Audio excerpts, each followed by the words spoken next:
కానీ కొంచెం దూరం ఉండాలి, వాళ్ళకు రావడానికి కొంత మాకు దారి ఇవ్వాలని కోరుతా ఉన్నాను. అక్కడ కొంచెం ఈ వేదిక వెనుక ఉన్న వాళ్ళకు దయచేసి కూర్చోండి. ఆ బాధితులు రాలేని పక్షాలు మీరు అందరూ దయచేసిగో అన్నగారు కూడా మీకు రిక్వెస్ట్ చేస్తారు, దయచేసి మీరు అందరూ వెనకకి వెళ్ళాలి. కార్యకర్తలు మీరు ముందుండొచ్చు కదా, నాయకులందరూ ఇక్కడ మీకు మాట్లాడడానికి వచ్చారు, దయచేసి మీరు అందరు కొంత ప్లేస్ ఇవ్వాలి. ఇప్పుడు కవి నాయకులు మరియు ఎమ్మెల్సీ గారు వెంకన్న గారిని మాట్లాడవలసిందిగా ఆహ్వానిస్తున్నాం సార్.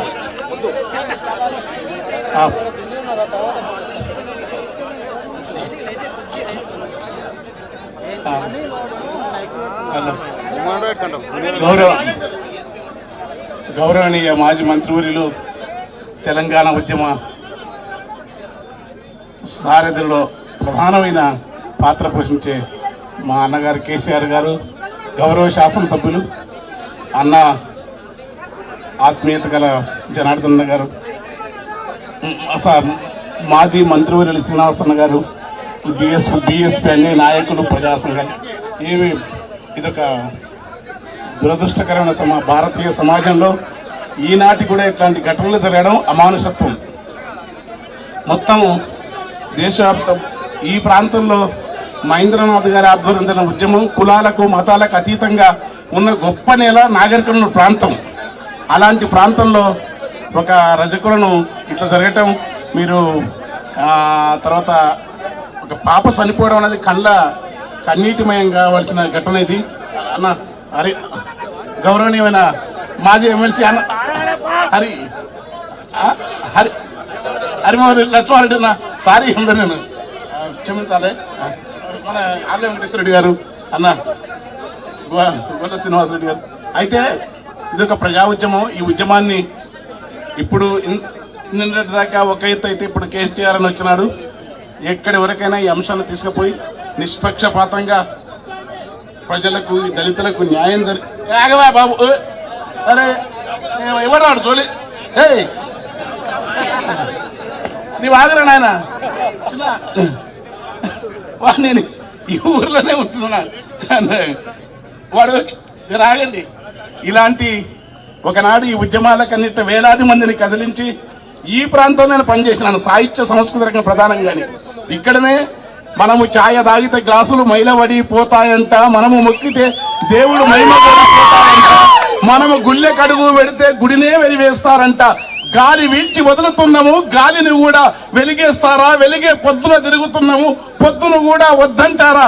గాలికి గంగకు అంటూ మేము అంటుకుంటే మరి ఎట్లా ఉంటుందని కొట్టిన దెబ్బ ఇక్కడ నుంచి ఈ పాట పుట్టింది.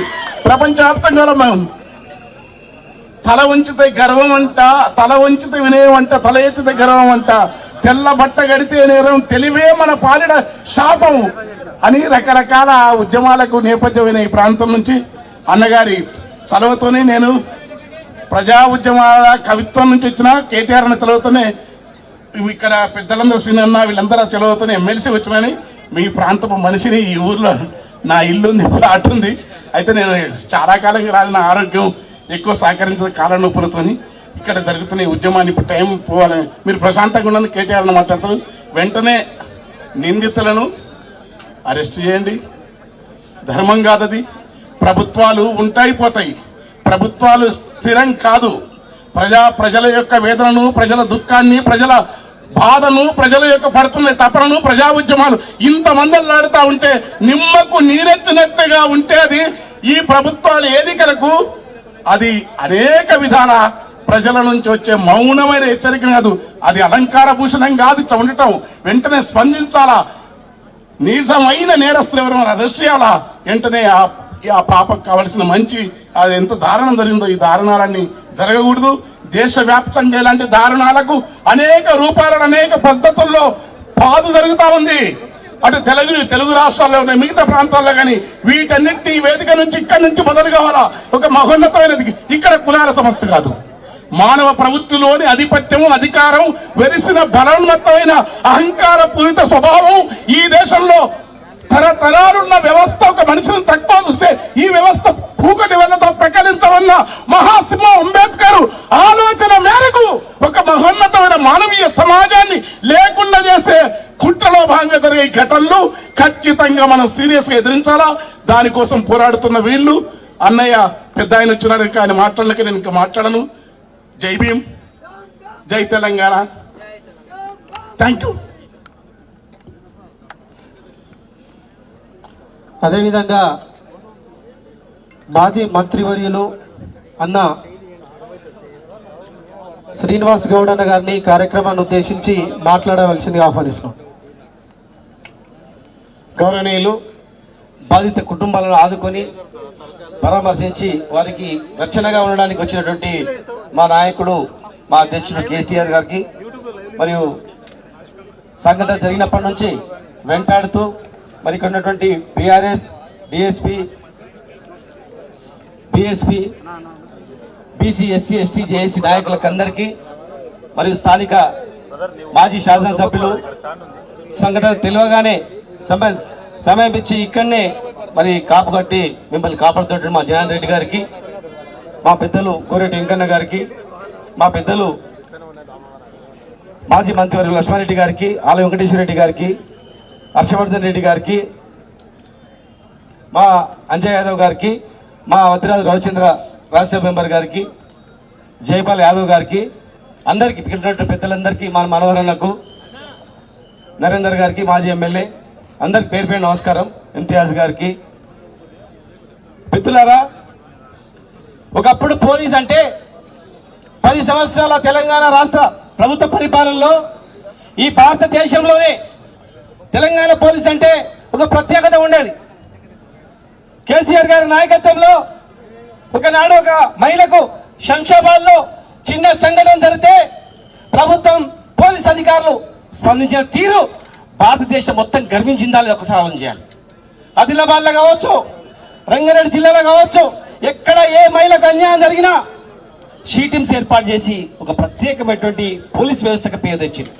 మరి ఈరోజు అర్ధరాత్రి మహబూబ్ నగర్ లో వికలాంగుల ఇల్లు కూడా కొట్టారు.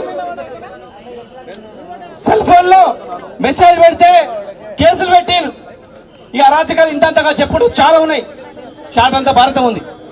మరి ఈరోజు ఈ సంఘటన పట్ట పగలు వేలాది మంది చూస్తున్నటువంటి అందరూ తరుణంలో మరి పట్ట పగలే ఒక జరగండి అమ్మా, కొంచెం జరగండి, బాధితులు వచ్చారు. దయచేసి ఎమ్మడి రాకండి, ఎంబడి రా, రమ్మని లోపల రమ్మని, కొంచెం జరగండి. ఇక్కడ కేటీఆర్ గారి దగ్గర కూర్చోండి, కొంచెం జరగండి. ఇరికెళ్ళేసినమ్మా, కొంచెం రేట్ జరుగుతాం. తమ్ముడు, ఓ ఎస్ఐ గారు మీరు తీసుకురండి అమ్మని, కొంచెం జరగండి. భయపడకమ్మా, మేమున్నాం, మీరేం భయపడకండి. ఇలాంటి అరాచకాలకు స్వస్తి పలుకుదాం. అందుకే కేటీఆర్ గారు వచ్చి మేము అందరం వచ్చినాం. దయచేసి లోపల రమ్మండి.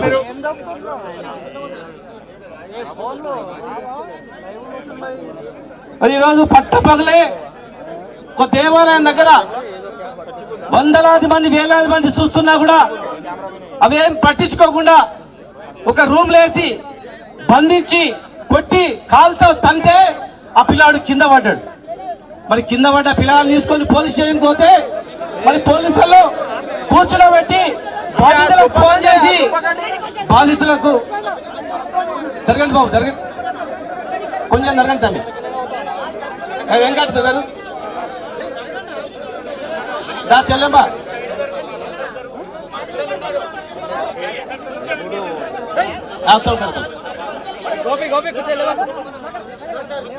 ఆమె ముందుకు రాకు బిడ్డ, కొంచెం ఆమె పంపు, ముందు ఆమెను పంపండి.